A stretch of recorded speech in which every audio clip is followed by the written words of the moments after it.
아멘. 오늘은 사순절 세 번째 주일 예배로 하나님께 올려드립니다. 지난번 말씀에서 예수님을 믿는 사람들은 바로 그 진리가 예수님 안에 있기 때문에 예수님의 말씀을 듣고 예수님의 그 가르침을 따라 살아감으로 하나님을 따라 지음받은 그러한 새로운 삶, 새 사람으로서의 삶을 살아가게 된다는 그러한 말씀을 드렸습니다. 지난 시간 하나님을 따라 지음받은 자의 삶, 그것에 있어서 사순절 첫 번째 주간은 거짓을 버리고 각각 이웃에게 참된 것을 말하는 삶을, 두 번째 주간은 분을 내어도 죄를 짓지 말며 해지도록 분을 품지 말라라는 주님의 말씀을 들었습니다. 오늘은 사순절 세 번째부터 여섯 번째 주간에 우리가 매주 묵상해 볼 만한 나머지 네 가지의 말씀을 살펴보며 하나님을 따라 지음받은 자의 삶 두 번째 이야기라는 제아의 말씀으로 말씀 나눌 때에 많은 은혜 받으시길 바랍니다. 아멘.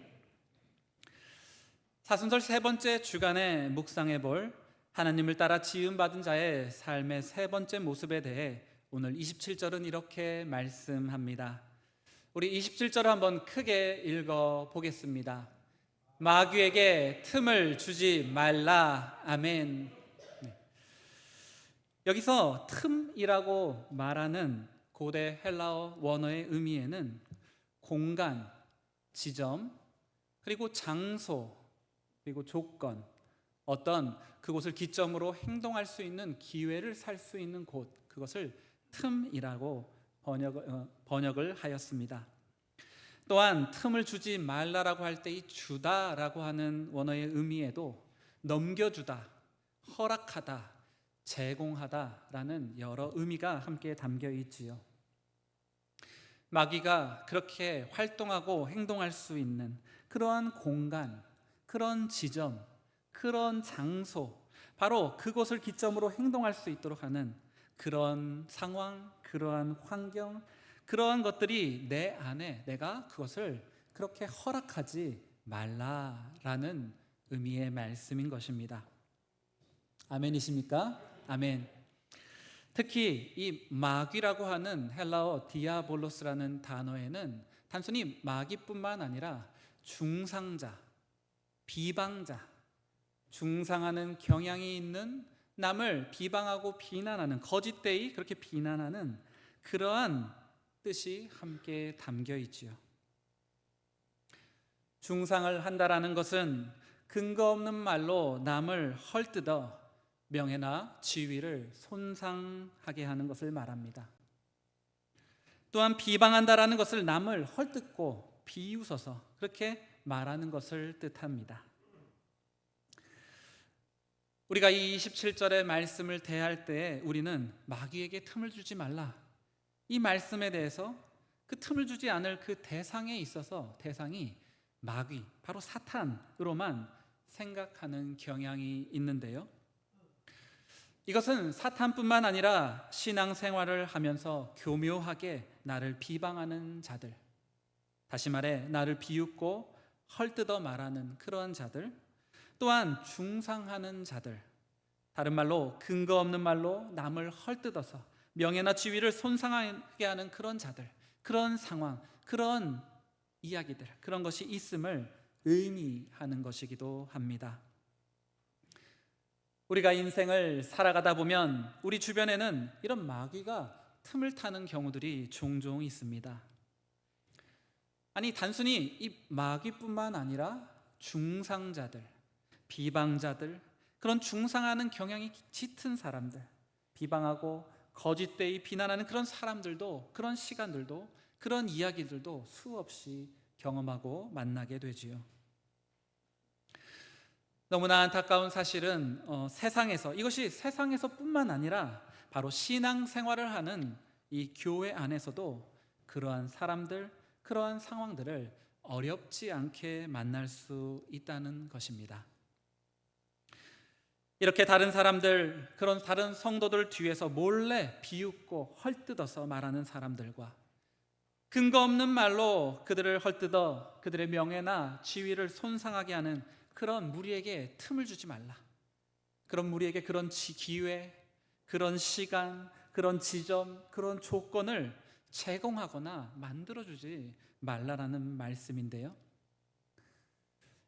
이런 것들에게 우리가 그런 기회를 주지 않기 위해서는 내가 정직하고 진실되게, 그리고 공의롭고 정의롭게 살아가는 것이 매우 필요한 것을 우리는 생각할 수 있습니다. 예를 들어 성경에 우리 다니엘을 아실 겁니다.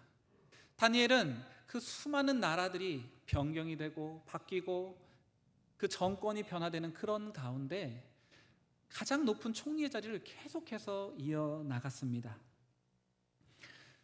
그러다 보니 그 다니엘을 향한 사람들의 시샘과 질투, 그들이 그 자리를 탐하고 뺏고자 하는 그 권모술수와 그런 공격들이 얼마나 많이 있었겠습니까? 하지만 다니엘서 6장 4절은 이렇게 우리에게 말씀합니다. 이에 총리들과 고관들이 국사에 대하여 다니엘을 고발할 근거를 찾고자 하였으나 아무 근거, 아무 허물도 찾지 못하였으니 이는 그가 충성되어 아무 그릇됨도 없고 아무 허물도 없음이었더라. 아멘. 이처럼 다니엘은 하나님과 사람들 앞에서 정직하고 진실되게, 그리고 공의롭고 정의롭게 살며 내 자신의 유익과 나의 그런 안위를 추구하지 않고 충성되게 살았기에 그의 대적자들이 아무리 뭔가 좀 꼬투리를 잡고 흠을 잡아보려고 했지만 아무것도 찾을 수 없었다라고 말씀하는 것입니다. 그러자 결국 그 대적자들은 할 게 아무것도 없다 보니 그 다니엘의 믿음을 꼬투리 잡아서 그걸로 다니엘을 사자굴에 쳐넣게 했지만, 하나님은 그런 대적자들을 도리어 그 사자굴에 쳐넣으시고 다니엘을 기적과 같이 구원하는 놀라운 역사를 이루셨던 것이지요. 이처럼 마귀, 이런 중상자나 비방자들, 그런 시간들, 그들이 공격할 수 있는, 나를 그렇게 공격할 장소나 기회나 조건, 그런 지점들을 제공하고 주지 않는 삶을 사는 것은 우리에게 너무도 중요하다고 할 수 있습니다. 이런 사람들에게 그런 기회를, 그런 상황에 이런 기회들을 제공하지 않도록, 그런 장소와 지점을 제공하지 않도록 하는 가장 좋은 구체적인 방법은 그런 무리와 그런 시간에 어울리거나 함께하지 않는 것이죠. 또한 그런 비방과 중상의 자리나 그런 시간을 피하고 그런 대화에 그들의 동료로서 내가 함께하지 않는 것, 성경은 바로 그런 것을 우리에게 가르치고 있습니다. 이렇게 중상하고 비방하는 사람들의 특징은 갈라디아서 4장 7절에 잘 나타나는데요. 그들이 너희에게 대하여 열심내는 것은 좋은 뜻이 아니요 오직 너희를 이간시켜 너희로 그들에게 대하여 열심을 내게 하려 함이라. 아멘. 이 말씀처럼 그것을 통해 그들은 자신의 권위, 자신의 자리, 바로 그런 것들을, 자신의 영향력을 더욱더 견고하게 넓혀가려고 하는 그런 의도가 교묘히 숨어 있을 때가 많음을 우리는 깨달아야 합니다. 갈라디아서 교회, 이 갈라디아서에 나온 교회에서 그 교회 성도와 바로 사도 바울을 이간질하려고 했던 그런 무리는 다름 아닌 교사들이라고 하는 사람들이었습니다. 그 갈라디아 교회에 영향력이 있고 지도자의 위치에 있고 영적으로 뛰어나고 말씀을 가르치는 그런 자리에 있는 사람들이 그것을 하고 있었다라는 것이죠. 세상이나 우리가 살아가는 직장, 일터, 이런 것은 말할 것도 없습니다. 그런데 그런 것뿐만 아니라 교회에서도 성도와 성도 간에, 성도가 목회자 간에, 목회자가 목회자 간에 이러한 일들이 때로는 종종 일어나곤 하는데요.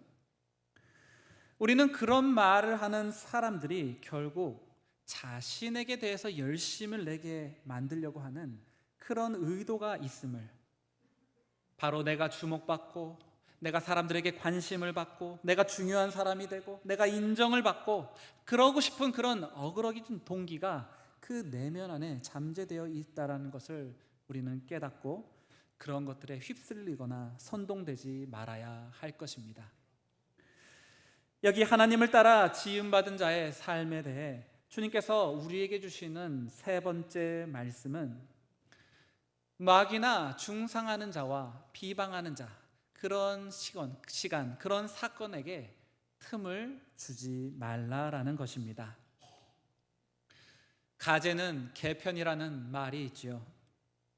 그렇게 중상하고 비방하는 사람들, 그런 시간을 좋아하고 그 자리를 막 빠지지 않고 참여하는 사람들은 가만히 보면 그들과 똑같은 부류의 사람이라는 것을 알 수 있는 것입니다.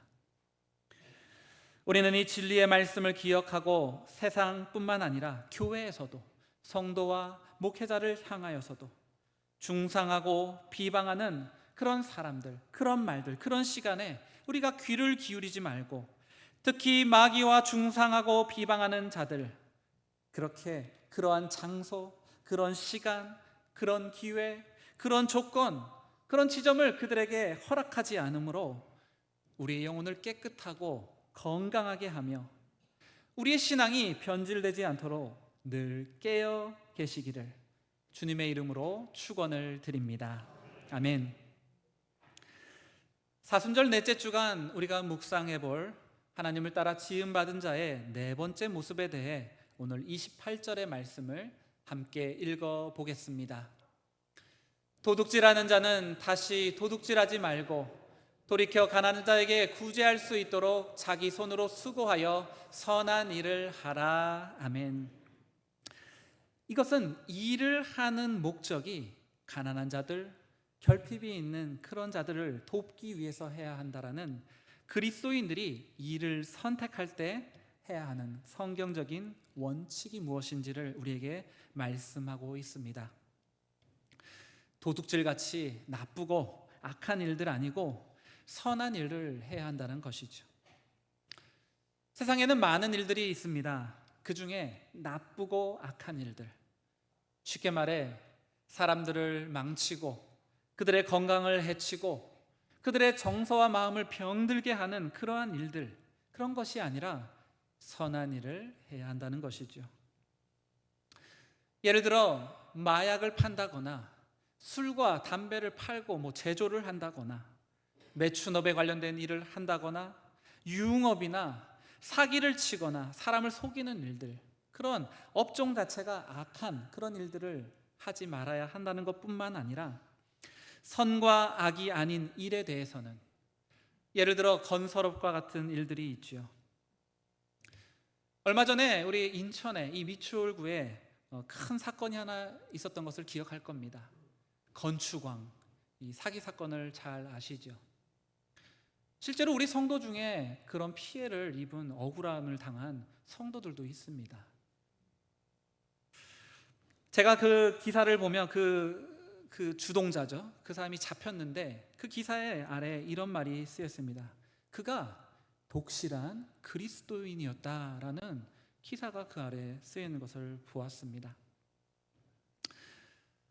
과연 그런 분이 정말 기독교인, 특히 독실한 이 기독교인, 그리스도인이라고 할 수 있겠는가? 아니 100번 양보해서 그래 인간은 연약하니까 한 번쯤 실수할 수 있지 않습니까? 그렇게 말할 수 있는 일인가 생각해 보게 됩니다.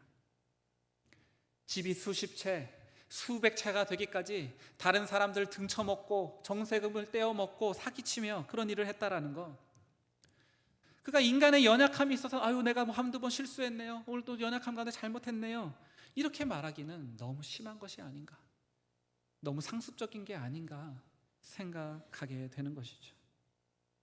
우리가 어떻게 이런 모습을 바른 신앙의 그런 양심을 가진 사람의 모습이라고 말할 수 있겠습니까? 건설업처럼 이렇게 어떤 수많은 일들은 선도 악도 속하지 않은 그런 일들이 많습니다. 그런 업종이라도 그것을 사기를 치고 다른 이웃들, 우리 교회를 등쳐먹고 그런 것들을 이용하는 그런 사람들, 그런 사람들은 그런 중립적인 일을 악하게 사용하는 것이죠. 이와 같이 그리스도인들은 이런 중립적인 어떤 일들에 있어서도 선하게 사용해야 한다는 것입니다. 또한 자기 손으로 수고하여 선한 일을 하라고 오늘 말씀하는데, 성도 중에는 이렇게 힘든 일, 수고스러운 일들을 꺼려하는 그런 분들이 간혹 있습니다. 아유, 힘들어, 뭐 이렇게 난 피곤해, 난 시키지 좀 마.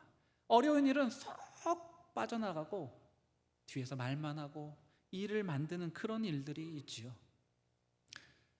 뿐만 아니라 성도들 가운데는 불로소득이라고 하는 일하지도 않고 얻는 그런 소득, 투자의 명목으로 투기를 하며 손쉽게 돈을 벌려고 하는 이들도 있는데, 성경은 그러지 말라라는 것입니다. 예전에 제가 가르치는 청년이 저에게 물었습니다. 목사님, 요즘 코인 뭐 이거 핫한데 제가 좀 돈 내서 코인 좀 하면 뭐 어떨까요? 괜찮을, 코인 해도 됩니까? 라고 물어봤습니다. 제가 뭐라고 했을까요? 안 돼요. 안 된다고 했습니다. 맞습니다. 당연히 안 된다고 말을 했지요. 우리 그리스도인들은 그런 모습으로 살아가는 것이 아니죠. 여기 하나님께서 우리에게 주시는 하나님을 따라 지음받은 자의 삶에 대해 오늘 네 번째 말씀이 있는데요, 그것은 우리는 악한 일이 아닌 선한 일을 해야 하고, 선도 악도 아닌 그런 일은 악하게 사용하지 말고 자기 손으로 수고하여 가난한 자를 구제하기 위한 선한 일에 힘쓰는 삶을 살아야 한다는 것입니다. 아멘이십니까? 아멘. 우리 하나님을 따라 지음받은 자의 삶의 목적은 나의 부귀영화가 아닙니다. 그런 것들은 세상 사람들이나 하는 것이지, 그리스도인임에도 불구하고 그렇게 살아가는 사람들은 진짜 어리석고 불쌍한 사람들이라고 할 수 있는 것이지요. 왜 그렇게 얘기할 수 있겠습니까? 야고보서 4장 14절은 이렇게 말합니다. 내일 일을 너희가 알지 못하는도다. 너희 생명이 무엇이냐? 너희는 잠깐 보이다가 없어지는 안개니라. 아멘. 이 말씀처럼 이 땅에서의 삶은 잠깐 보이다가 없어지는 안개와 같이 덧없다라는 것입니다. 언제든 내가 이 땅에서의 삶은 내가 알지 못하는 그 순간에 끝이 다가온다라는 것이죠. 그리고 그와 비교할 수도 없는 영원한 삶이 우리 인간들에게는 주어질 것입니다. 그런데 그렇게 잠깐 살아가는 안개와 같은 이 땅에서의 삶에 그 악착같이 내가 이 돈을 벌어서 모으고 구두쇠 스크루지처럼 그렇게 꼬깃꼬깃 모아 산들, 그것이 무슨 소용이 있겠냐는 것입니다. 우리가 살아가는 이 땅은 사랑과 섬김을 실천하고 하나님 나라에서의 생활을 연습하는 실습지라고 우리는 말할 수 있지요.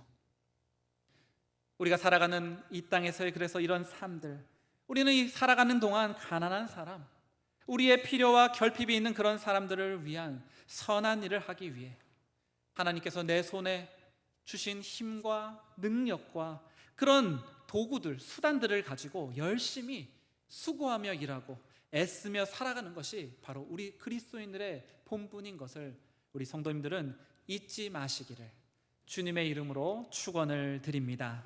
아멘. 사순절 다섯째 주간에 묵상해 볼 하나님을 따라 지음받은 자의 삶의 다섯 번째 모습에 대해 29절은 이렇게 말씀합니다. 우리 29절의 말씀을 함께 크게 읽어 보겠습니다. 무릇 더러운 말은 너희 입 밖에도 내지 말고 오직 덕을 세우는데 소용되는 대로 선한 말을 하여 듣는 자들에게 은혜를 끼치게 하라. 아멘. 여기서 말한 이 무릇이라고 하는 원어의 의미에는 전부, 각각의, 그리고 모든이라는 의미가 담겨 있습니다. 다시 말해 모든 더러운 말, 각각의 더러운 말들, 그 더러운 말의 전부를 뭐 하라고요? 입 밖에도 내지 말라는 것입니다. 그리고 대신 오직이란 말은 반대로라는 뜻인데요, 그것과는 반대로 덕을 세우는데, 덕을 함양하고 교회를 세우는 데에 소용이 되는 선한 말을 하라. 그래서 듣는 자들로 은혜를 끼치도록, 은혜가 일어나고 생성되도록, 은혜가 풍성해지도록 하라는 것입니다. 그렇지 않을 때 오늘 말씀의 30절에 성령님을 근심하게 한다라고 말씀하고 계시는데요, 그도 그럴 것이, 우리가 예수님을 믿게 될 때 바로 예수님은 성령을 우리에게 한량없이 부어주시죠. 그리고 그 성령이 오셔서 하는 일은 얘가 하나님의 자녀입니다라고 확실하게 도장을 찍어주는 겁니다. 인을 쳐주는 거예요. 보증이 되는 보증, 확증을 해주는 겁니다. 근데 그렇게 보증, 개런티를 줬는데 그 애가 살아가면서 맨날 말하는 입만 벌리면 나오는 말이 뭐예요? 욕에, 더러운 말에, 헐뜯고 안 좋은 말에, 그런 것만 하고 마음에는 큰 그 악을 품고 그렇게 살아가는 그런 것들이 있다고 한다면, 얘가 구원해줬다고 딱 해줬는데 얘가 이렇게 하는 모습을 볼 때 성령께서 어찌 근심하지 않을 수 있겠습니까? 그래서 31절은 우리에게 이렇게 말씀합니다. 31절의 말씀을 함께 읽어보겠습니다. 너희는 모든 악독과 노함과 분냄과 떠드는 것과 비방하는 것을 모든 악의와 함께 버리고. 아멘.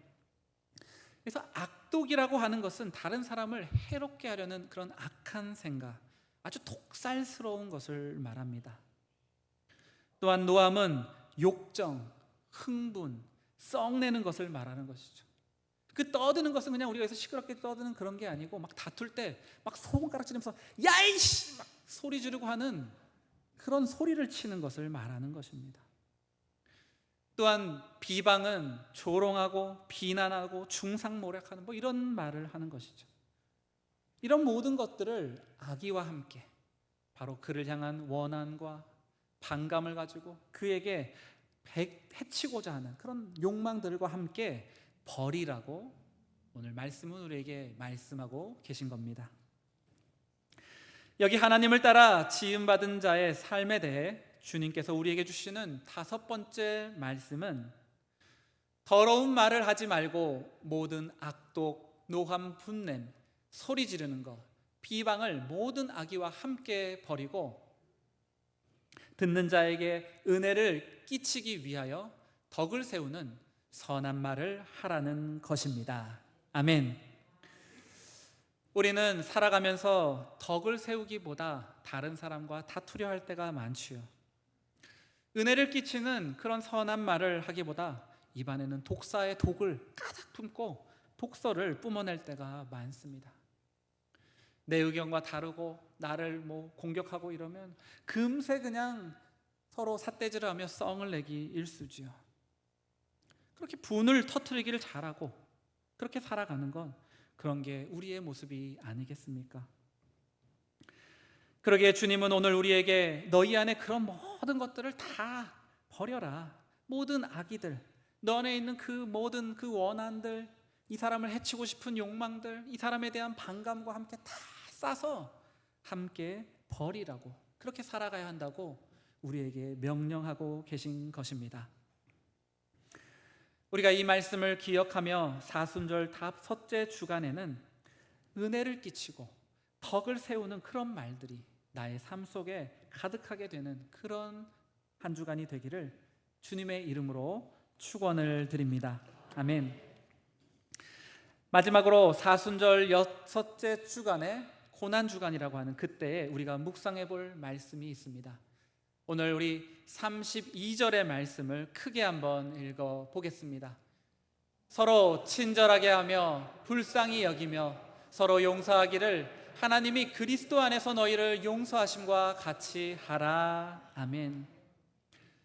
여기서 친절하게 한다라는 것은 유순하게, 상냥하게, 자비롭게 한다라는 것입니다. 또한 불쌍하게 여긴다라는 것은 동정심을 갖고 tender-hearted, 부드럽고 따뜻한 그런 마음을 가지고 그 사람을 바라보고 대한다라는 것이죠. 그러는 가운데 이 말씀을 저는 사순절, 이 마지막 주간, 그 고난 주간에 우리가 묵상하게 되는 것이 참으로 유익하고 적절하다고 생각되는데요. 그것은 우리 믿는 자들에게 가장 큰 고난 같은, 가장 어려운 것이 바로 용서이기 때문입니다. 특히 나에게 못되게 굴고 나를 중상하고 비방했던 그런 사람들, 말도 안 되는 일들로 나를 공격하고 모욕하고 괴롭혔던 그런 사람들을 용서한다는 것은 정말이지 쉬운 일이 아닙니다. 뿐만 아니라 오늘 말씀은 그런 사람을 향해서도 친절하게 하랍니다. 유순하고 상냥하게 자비롭게 대하라는 것이죠. 그리고 그런 사람들을 불쌍히 여기랍니다. 동정심을 가지고 그렇게 하고 있는데도 따뜻한 마음을 가지고 대하라는 것이죠. 그러면서 용서하라고 하시는 이 말씀, 이것이 참으로 얼마나 어려운 것이 아닌가 생각될 때가 많습니다. 하지만 누가복음 32절 35절에 이렇게 말씀하는데요, 우리 성도님들 한번 크게 읽어보겠습니다.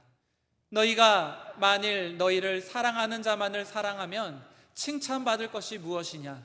죄인들도 사랑하는 자는 사랑하느니라. 오직 너희는 원수를 사랑하고 선대하며 아무것도 바라지 말고 꾸어주라. 그리하면 너희 상이 클 것이요 또 지극히 높으신 이의 아들이 되리니 그는 은혜를 모르는 자와 악한 자에게도 인자하시니라. 아멘. 이 말씀처럼 만약에 우리가 나에게 잘해주고 내 말도 잘 듣고 나를 도와주고 나를 사랑하는 자를 내가 사랑하는 거 너무 쉬운 일입니다. 누구나 다 할 수 있는 일이에요. 세상에 죄인이든 악인까지도 다 할 수 있는 일입니다. 우리는 하지만 은혜를 모르는 자들, 이 악인에 대해서는 그래서 사랑을 베푼다거나 뭐 이런 것들 베풀기를 꺼려하죠. 하지만 하나님은 은혜를 모르는 자와 악인에게도 동일하게 인자하신 분이라고 오늘 말씀을 합니다.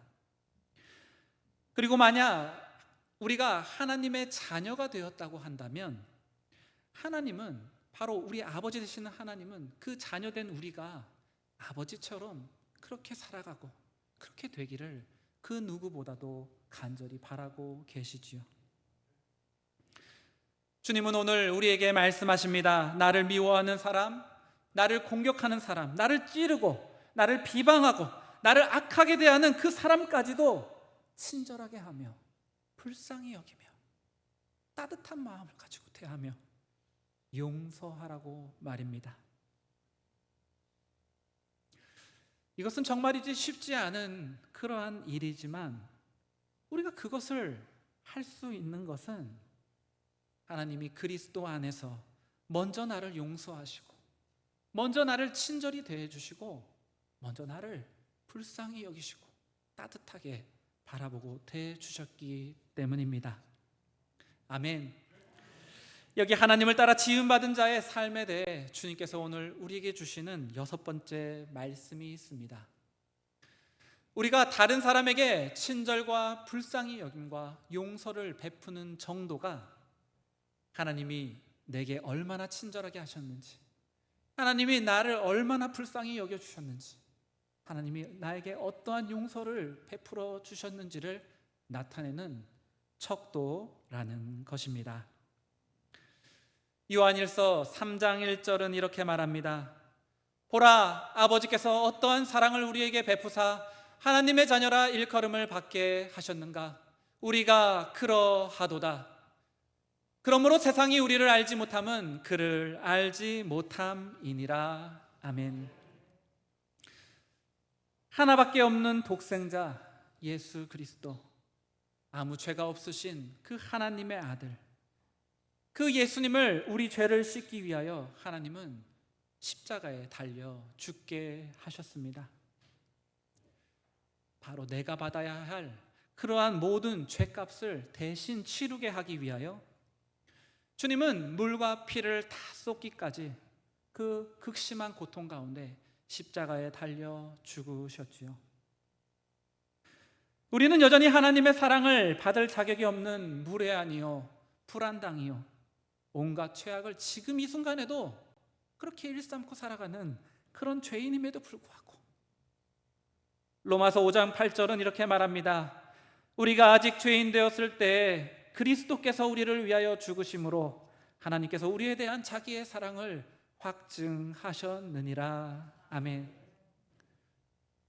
이 말씀처럼 하나님은 자신의 그 독생자 귀한 그 아들을 우리 대신에 죽음으로 죄값을 치르게 하셨는데, 그것을 직접 이 십자가에서 보여주심으로 하나님의 사랑을 우리에게 확증해서 보여주신 것이죠. 그러기에 이제 우리가 친절히 여기고 불쌍히 여기고 용서를 베풀 수 있는 것은 그 대상이 그걸 받을 만한 자격이 있는 사람이어서 그렇게 하는 것이 아닌 것입니다. 저 사람이 여전히 나를 정말 나에게 악을 행하고, 저 사람이 나에게 친절하게 대해주지 않아도, 저 사람이 나에게 따뜻하게 말하거나 행하지도 않고 불쌍히 여기지도 않아도, 저 사람은 정말 용서해 줄 만한 그런 가치가 없는 그런 인간임에도 불구하고 우리가 그를 사랑할 수 있음은 십자가에서 보신 하나님의 그 무한하신 사랑과 은혜와 용서가 바로 지금 이 순간에도 나의 심장에 흐르고 있기 때문이 아니겠습니까? 사랑하는 성도 여러분, 사순절을 보내고 있습니다. 우리가 예수를 믿고 새 사람이 되었다면 그런 하나님을 따라 지음받은 그러한 삶, 바로 그 지음받은 자의 그런 삶은 이전에 우리가 세상에 속하여 살던 삶과는 사뭇 다른 삶을 살아야 하는 것입니다. 우리가 진정으로 하나님께 받을 수 없는 크신 은혜와 사랑과 용서를 받았다고 한다면 그 받은 바 그 사랑이 무엇인지를 이제는 우리 삶 속에 나타내는 그런 삶을 살아가야 하지 않겠습니까? 오늘 주님께서 우리에게 주신 이 말씀들을 우리가 다시금 마음에 되새기며 남은 사순절 기간 동안 그 말씀을 실천해 보는 것을 통하여 그리스도의 사랑이 내 삶을 통해 더욱 밝히 드러나고 증거되는 그런 복되고 귀한 삶을 살아보면 어떨까요? 이 시간 우리 삶의 그러한 일들이 더욱 풍성하게 넘쳐나기를 소원하며 함께 기도드리겠습니다.